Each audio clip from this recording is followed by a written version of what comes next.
My name is Hamdi Torun. I'm the coordinator of 3D MIPS project, where we aim to develop a wearable sensing platform by integrating first time two different technologies together, electromagnetic metamaterials together with piezoelectric polymers. And here you can see one of our sensing platforms. Since 2020 October, we have designed different platforms based on a single device that can sample liquid and analyze its composition for various purposes.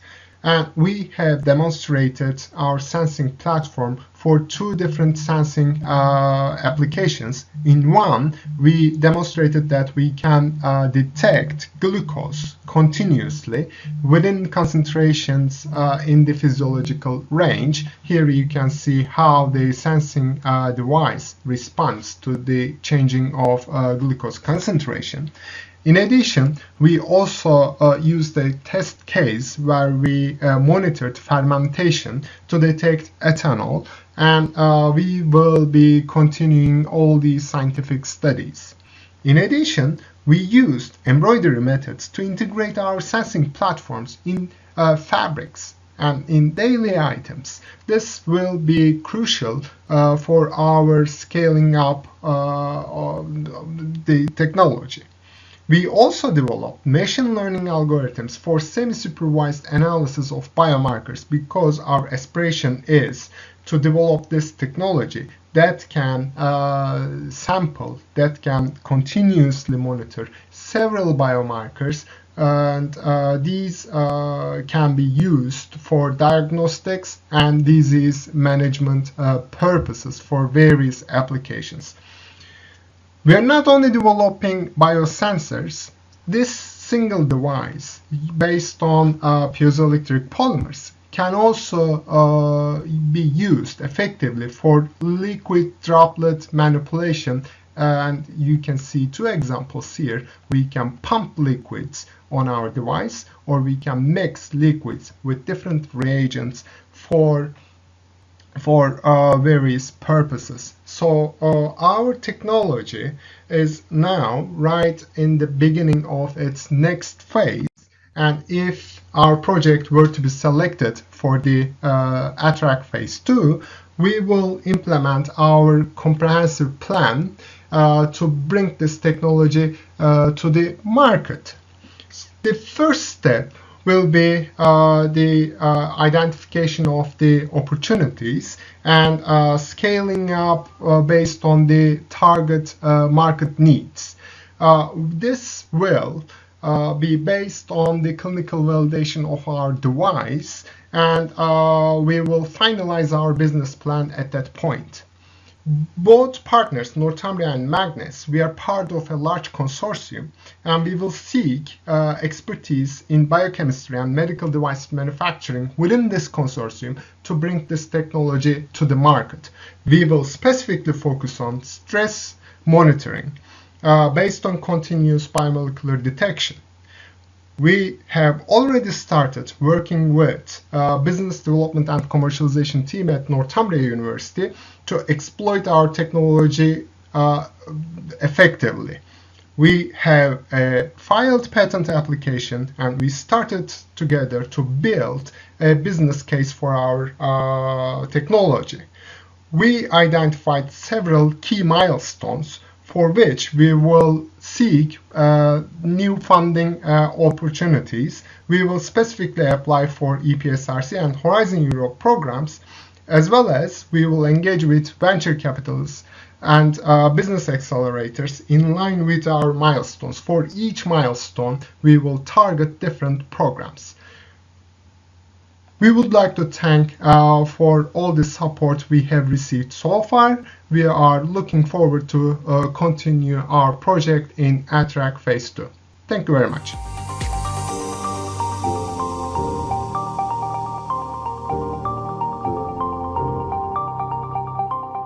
In Project SWAP, for smart wall pipes and ducts, CERN and CSEM joined forces to create a unique temperature sensing component for next generation cooling systems. By utilizing CERN's knowledge in hydraulic circuit elements and CSEM's know-how in advanced manufacturing techniques, a functional temperature sensor directly embedded in the fluid flow of a cooling system was achieved. To begin the fabrication process, first a 17.4 pH stainless steel metal case was fabricated, along with the embedded wiring and standard fluidic connectors from selective laser melting, or SLM. The performance of the SLM fluidic interfaces was investigated first, and achieved low leak rates with a simple connection method to standard pipe fittings. The second element of the embedded temperature sensing component is the temperature sensor itself.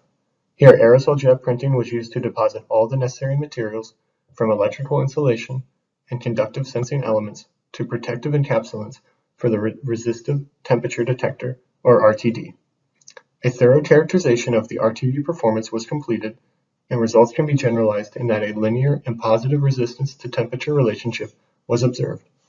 In fact, the performance of the advanced manufactured RTD performed comparable to commercially available PT100 RTDs, but with the benefit of reducing mass and volume of the RTD while being able to directly integrate the sensor at points of interest, such as directly in the fluid flow without disrupting the fluid flow itself. If we are fortunate enough to be selected for Attract Phase 2 funding, we believe the technology developed in Attract Phase 1 could become an industrial product by performing a rigorous reliability study, which will increase the technology readiness level to 5 or 6. We believe that to successfully industrialize this product, the readout electronics and software interfaces need to be prioritized in this development phase. In combination with the reliability study and the TRL improvement, the temperature sensor will also be evaluated in a more complex fluidic system, and the concept of all advanced manufactured sensors will be evaluated for other fundamental fluid properties, such as pressure and flow rate. Ultimately, we believe the valorization of this product will come via a technology transfer to a larger enterprise or via the establishment of a startup that will provide production services. To realize the potential of SWAP, establishing correct partnerships are critical. Here we would be looking to enlarge the consortium to include a partner who is capable of developing readout circuits. We also believe partnering with an end user in one of the application fields, such as hydraulic circuits or fluidic instrumentation, would be beneficial. For demonstrating value to science, industry, and society, the most relevant application is that of pipe segments for cooling plants and scientific instrumentation, where it is critical to know fundamental fluid properties, such as temperature, pressure, and flow rate. Other applications include temperature monitoring for injection molding and pressure and fluid flow sensing for pipes in the oil and gas industry. To make connections with potential investors for the technology developed in SWAP, we will work with the technology transfer offices at CERN and CSEM, as well as present often at relevant conferences and trade shows. For other sources of funding, CSEM is currently providing resources for the development of printed strain gauges on metallic parts with compliant mechanisms. The fabrication process is similar to that used in SWAP. CSEM was also awarded funding from the European Space Agency at the end of 2020 to work on a similar topic. CERN has identified funds for new fluidic instrumentation for the coming years where such technology could be implemented. CSEM is also beginning to discuss with industrial partners to ensure proper technology development that will allow for the rapid increase of TRL to level 6 or greater. And finally, CSEM is in the beginning stages of creating a startup based on this technology platform. Thank you for your time and attention.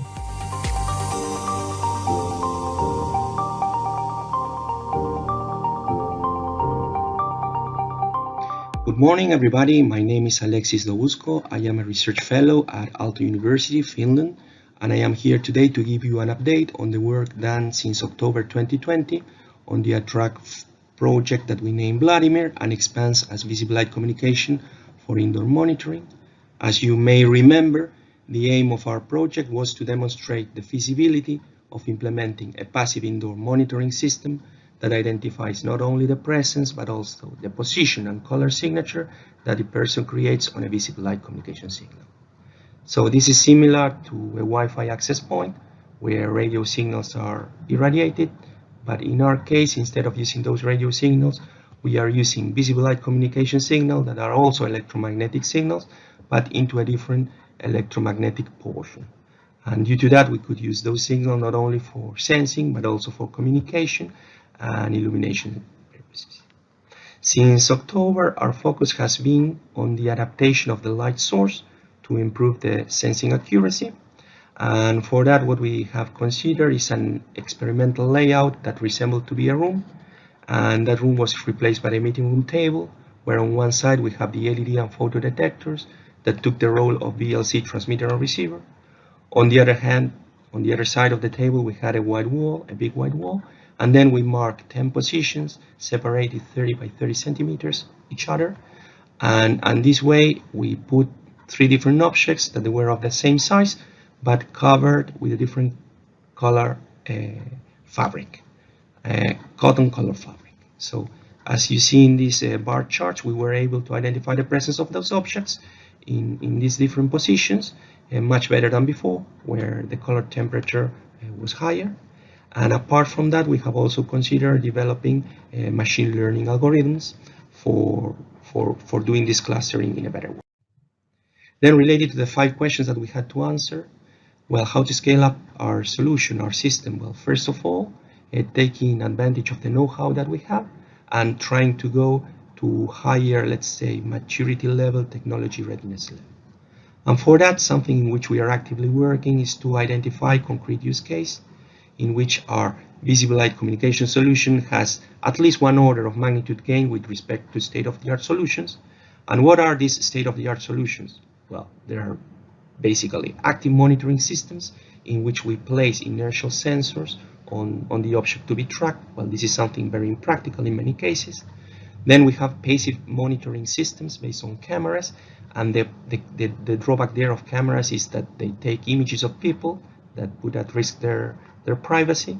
Then we have active or passive monitoring system based on radio signals, and the problem here could be electromagnetic compatibility problems in certain cases, such as, for example, intensive care units in hospital. And finally, LiDAR systems that, well, they are very expensive to implement, and in many cases they are not practical to use. So related to the partners that we need, well, we have identified 3 different kinds of partners. First of all, partners with experience in smart building technologies and healthcare applications that could help us to give what would be the constraint and figure of merit of specific use cases that they have in mind.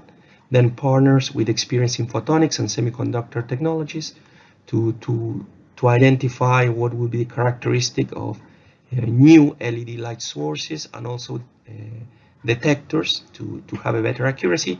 And finally, partners with experience on system-on-chip prototyping to carry out or to implement those pilots in which the technology readiness level will be. Then examples, concrete examples of applications. Well, for example, we have applications in which the objective is to identify presence of objects, like to identify intruders, also count the number of objects in a room for occupancy rate, and for example, correct the heating of a room according to how many people we are having in the room. Fall detection of elderly people, that means identify if a person has fall and then trigger an alarm for a nurse to come into the room. And then we have healthcare applications in which the sensing, lighting, and communication services could be used, for example, to address chronic diseases. Finally, how do we aim at contacting potential investors? We are already in contact with Aalto University Innovation Services. They are helping us. We have also contacting lobbying organizations such as Forum Bureau in Helsinki, whose aim is to make Helsinki a smarter city. So there they have applications that would make the cities smarter. And then participation in global events. And finally, further funding. We are considering applying to strategic research ideas, Academy of Finland and GIST ERA calls early this year. And also, well, we are also considering getting funding for commercialization, like in Business Finland call twice a year, or also Attract Phase 2. Thank you very much for your time. And well, any questions, feel free to contact. Thank you.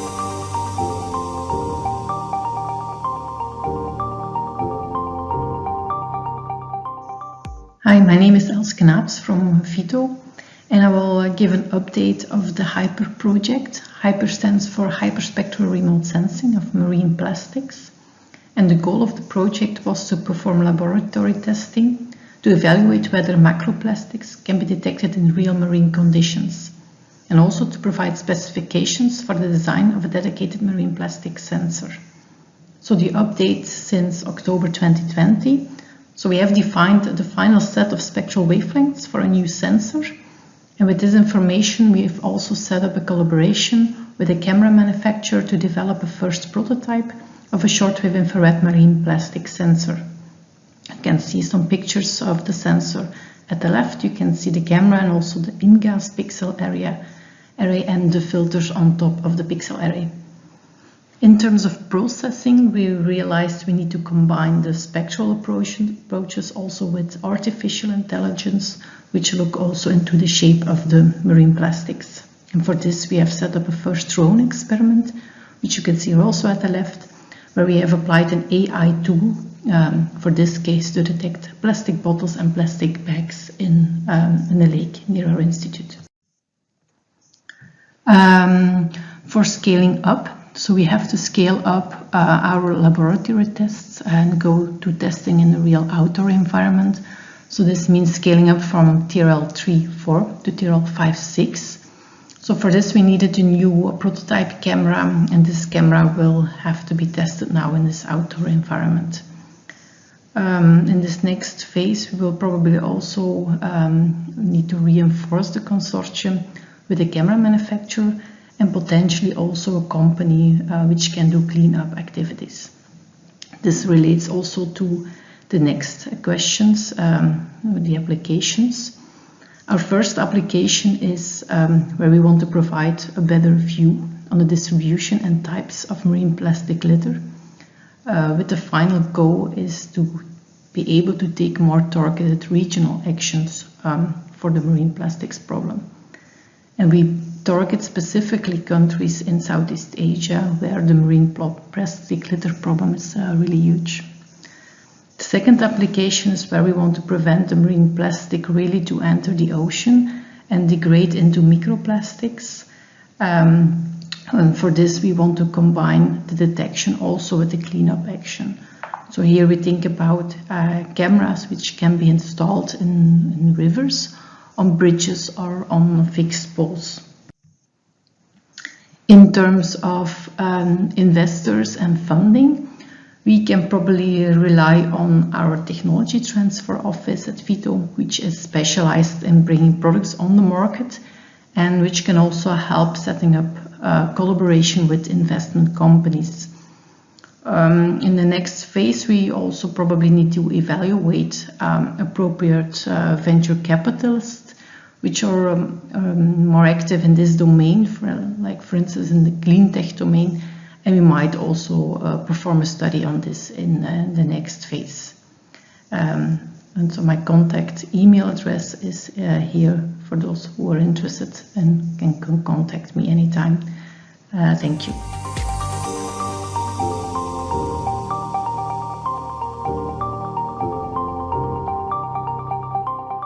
Hello, I am Professor Manus Hayne from the Department of Physics at Lancaster University, and I'd like to give you an update on our Attract project Ultraram. The objective of the project was to demonstrate a new type of charge-based memory with extraordinary properties, essentially a so-called universal memory. On the left of the slide you can see a scanning electron microscope image of two 4-bit arrays fabricated during the Phase 1 project. Research progress since the end of the Phase 1 project in October is summarised on the right side of the slide. We have fabricated and tested devices with an improved design, which we call Gen 2, that are 2,000 times faster than the Gen 1 devices. The write and erase speed for Gen 2 devices is 500 microseconds at the 20 micron node, which, due to capacitive scaling, should result in write and erase times of 0.5 nanoseconds at the 20 nanometer node. This is extremely fast as SRAM. Gen 2 Ultraram memories are very robust, surviving 1 million write and erase cycles without loss of contrast between logical states. We have also developed a novel RAM architecture for Ultraram that involves applying half voltages to word and bit lines to address the target cell in an array. This architecture is extremely compact. We have fabricated 4-bit arrays with record-breaking cell size of 3.4 f², where f is the feature size or node, and have a design for a 64-bit array with the same cell size. We have shown that Ultraram has very low disturb.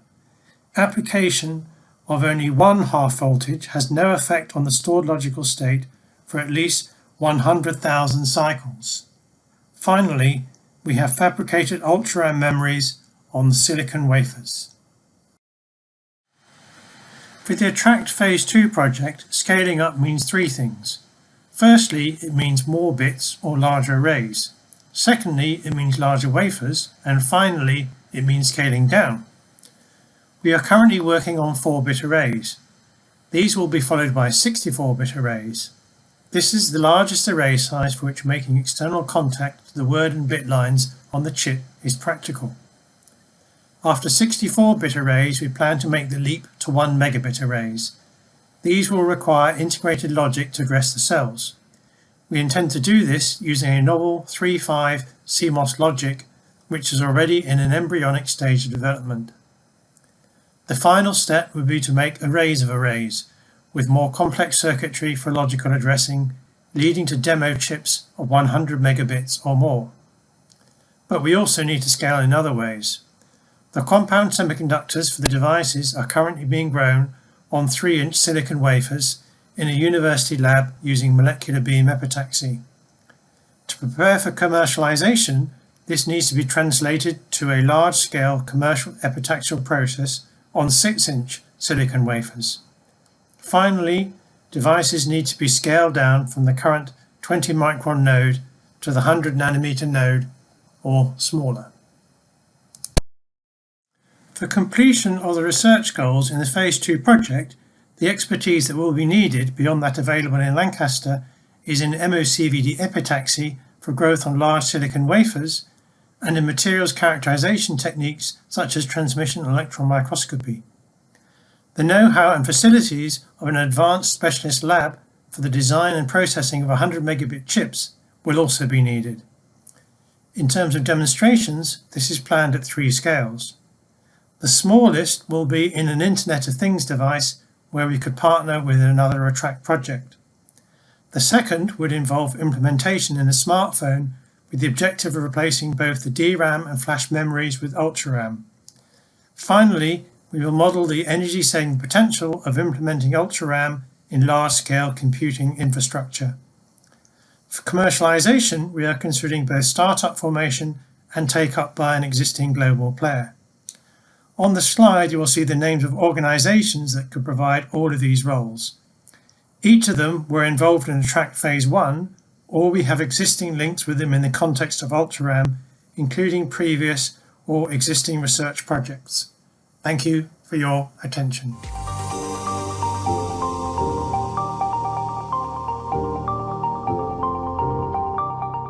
Hello, I'm David Sarphie, CEO of BioNano Consulting and its parent company, Aquafirm. Aquafirm is an award-winning product development company with a focus on technologies addressing the $100 billion environmental remediation market. Today, I'd like to tell you about our Detect Ion project for rapid detection of high-value pollutants. This project aims to develop selective capacitive ion detection and remediation, or SCIDR, as a new active sensor to both detect and sequester ions from contaminated water. The ultimate objective of our novel method, which uses the latest advances in both sensor technology and in carbon nanotechnology, is to convert aqueous ions from wastewater into commercially valuable commodities, including high-value metals. We have made significant progress since the end of the Attract Phase 1 project in October 2020, despite the challenges of the pandemic. First, we have filed a European patent to protect our innovative SCIDR technology as a novel method for detecting the concentration of ions in solution, particularly those with either a negative environmental impact, such as arsenic, or those with potential economic value, such as gold. Secondly, we have continued development of our software platform, which enables real-time mapping and data analysis, and which underpins all our sensor development work. This addresses a critical need that we have identified in the market and will enable rapid scale-up of the SCIDR technology. Next, we have extended our market research into specific areas of commercial opportunity for SCIDAR, identifying a number of key areas of focus and helping us to understand the market and the key players operating in that market. This has furthermore supported our parallel work in drafting a revised business plan. Finally, we will shortly be taking this revised business plan out to angel investors and small venture capital groups in both the UK and Europe to raise the funding necessary to support all our technology development and product development objectives, with SCIDAR being a key long-term technology development opportunity for the company. SCIDAR is a cost-effective, energy-efficient method for removing ions from contaminated water. Indeed, one of the key advantages of this technology is that it is highly scalable. Manufacturing of the nanomaterials which form the basis of the SCIDAR electrodes has advanced so that it is becoming cost-competitive compared with older materials, such as activated carbon. The fact that the carbon nanomaterials enable far more sensitivity and ion selectivity will ensure that this technology is in high demand. Our key USP is our expertise in both nanomaterials and sensors, and that is what has enabled the Detect Ion team to develop this new ion sensor and sequestration method so rapidly.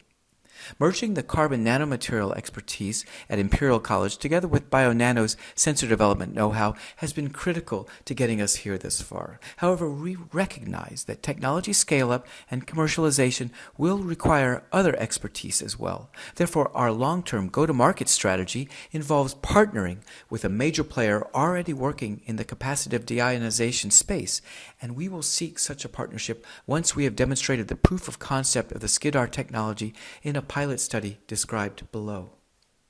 This pilot study will enable us to demonstrate both the detection and removal of a toxic ion such as arsenic from simulated mine wastewater. Arsenic has had a catastrophic impact on the environment and world health for the last 40 years. It affects the drinking water of over 140 million people in 70 countries and leads to significant morbidity for millions and mortality for tens of thousands each year. If the SCIDAR technology can be demonstrated and then rolled out for arsenic, it could save many thousands of lives. Regarding the clear need for additional investment, Aquafirm will be commencing a new fundraising round shortly with business angels and VCs in both the UK and Europe to supplement a potential Attract Phase 2 award. This will support technology demonstration in the pilot study outlined above. Therefore, we will use both funds from private investors and non-dilutive grant funding to support technology development, and furthermore, we will seek to partner with larger companies already operating in this sector at the appropriate time in order to scale up and commercialize this opportunity. Finally, we believe the Detect Ion technology holds out hope to address a major commercial need and will eventually save lives. We look forward to continued support through the Attract program. I'm David Sarphie. Thank you very much.